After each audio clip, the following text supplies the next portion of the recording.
Hello friends, how are you? Myself Ashok Vyas. Welcome to my YouTube channel. વિદ્યાર્થી મિત્રો, આપણે અભ્યાસ કરી રહ્યા હતા પ્રકરણ નંબર 2 ડિબેન્ચરના હિસાબો. ખૂબ જ અગત્યનું ચેપ્ટર છે. તમને 3 માર્ક્સના 2 એક્ઝામ્પલ બોર્ડની એક્ઝામ્પલમાં પૂછવાના છે. તો આવા એક્ઝામ્પલ જે પૂછવાના છે એવી જ રીતના એક્ઝામ્પલ આજે સ્ટાર્ટ કરવાના છે.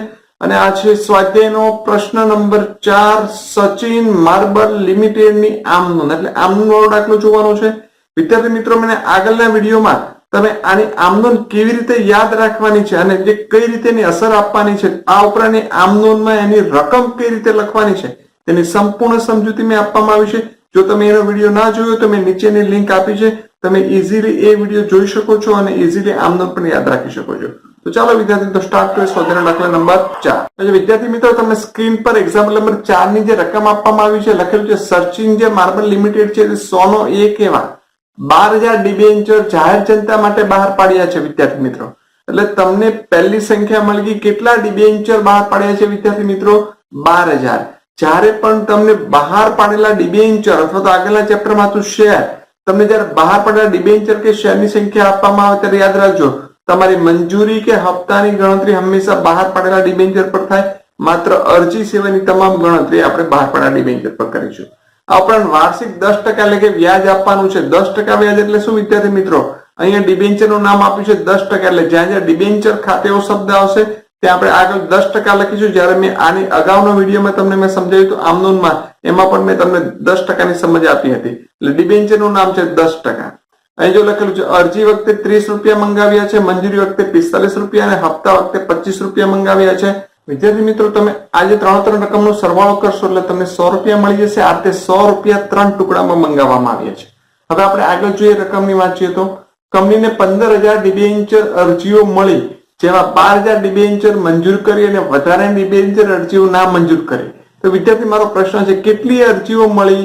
15,000.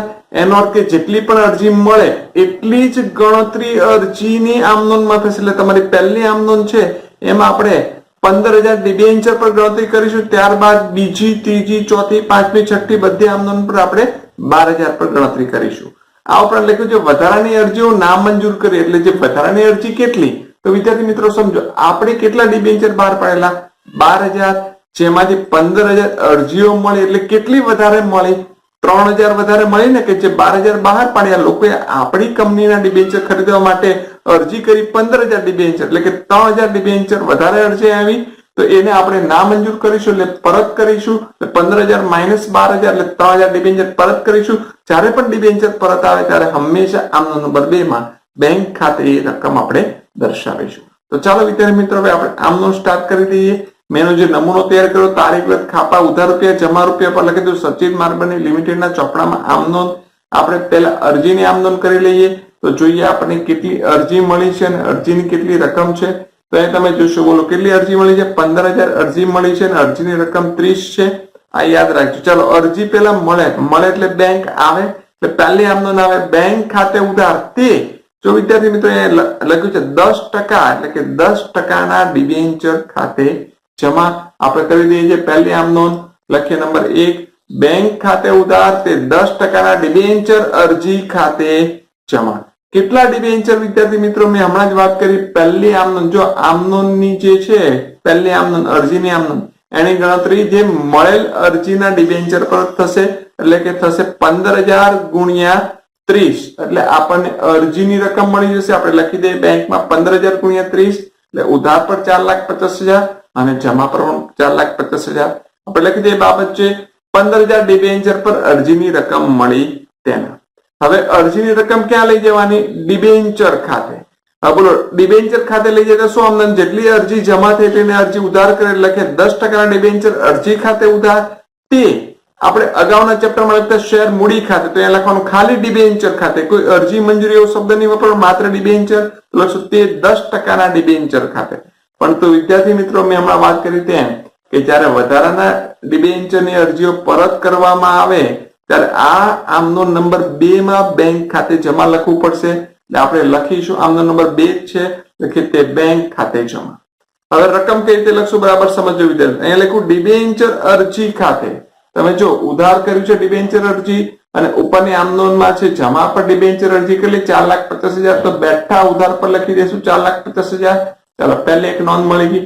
ડિબેન્ચરની રકમ ઓલવેઝ પ્રશ્ન ચિહ્ન દ્વારા શોધીએ છીએ. ત્યારબાદ છે બેંક ખાતે રકમ કેટલી આવશે વિદ્યાર્થી મિત્રો જોઈએ આપણે. બેંક ખાતે રકમ તમે જોઈ લો, અહીંયા લખ્યું છે બોલો કેટલા ડિબેન્ચર પરત કર્યા છે 3000 ડિબેન્ચર અને અરજીની રકમ કેટલી છે 30, એટલે 3000 ગુણ્યા 30 કરીશું એટલે આપણને પરત ડિબેન્ચરની રકમ મળી જશે. કેટલી મળશે 90000, એટલે 4,50,000 માંથી 90000 માઇનસ કરી એટલે પ્રશ્ન ચિહ્ન દ્વારા રકમ મળશે આપણને 3,60,000 ડિબેન્ચર ખાતે લખી દઈશું. આ રીતે આપણે આમનો નંબર 2 પણ તૈયાર થઈ ગઈ. આપણે લખી દઈએ બાબત છે 12,000 ડિબેન્ચર અરજીની રકમ ડિબેન્ચર ખાતે લઈ ગયા અને 3,000 ડિબેન્ચર અરજીના નાણાં પરત કર્યા તેના. આ રીતે ડિબેન્ચર અરજીની બંને આમનોંધ પૂરી કરી. હવે આપણે મંજૂરી મંગાવીશું. મંજૂરી મંગાવું તો શું થાય? મંજૂરી ખાતે ઉધાર, પણ શું લખશું? 10% ડિબેન્ચર મંજૂરી ખાતે ઉધાર.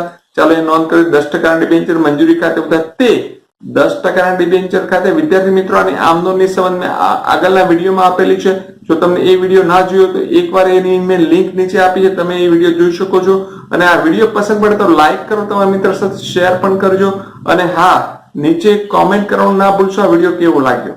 વિદ્યાર્થી મિત્રો આપણે જે મંજૂરીની રકમ કેટલી મળશે તો મેં અગાઉ પણ તમને વાત કરી કે હંમેશા મંજૂરીના હપ્તાની ગણતરી ક્યાં થશે? બહાર પાડેલા ડિબેન્ચર. કેટલા છે બહાર પાડ્યા? 12,000 ડિબેન્ચર બહાર પાડ્યા અને મંજૂરીની રકમ કેટલી? 45,000, એટલે 12,000 ગુણ્યા 45 કરીશું તો એટલે મળી જશે રકમ 12,000 ગુણ્યા 45 એટલે રકમ મળશે 5,40,000. બેઠી રકમ લખી દઈશું જમા પર 5,40,000. આપણે લખી દઈએ બાબત છે 12,000 ડિબેન્ચર પર મંજૂરીની રકમ લેણી થઈ તેના. આ મંજૂરી રકમ જે લેણી થઈ એટલે આપણે મંગાવી, હવે આપણને મળી જાય તો બેંક આવે તો ઉધાર એટલે લખી દે બેંક ખાતે ઉધાર. શેના રૂપિયા મળ્યા છે? મંજૂરીના ડિબેન્ચરની મંજૂરીના તો લખે તે 10%ના ડિબેન્ચર મંજૂરી ખાતે જમા.